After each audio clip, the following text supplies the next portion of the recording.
ஊழல் என்று எடுத்துக்கொண்டால் உலகளாவிய ஊழலை இன்று நிகழ்த்தி கொண்டிருக்கக்கூடிய பாரதிய ஜனதா அரசு.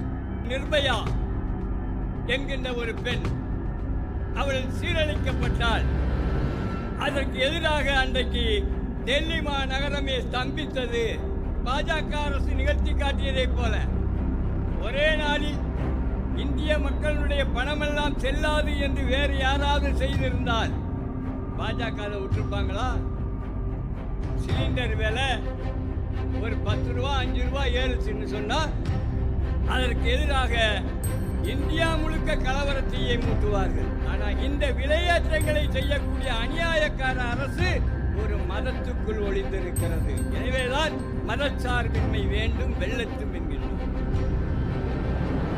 இந்த அரசு இந்த மாதிரி மதச்சார்ந்து இருந்தா அதனுடைய நீட்சி என்னவாக நாளை அமையும் அப்படின்னா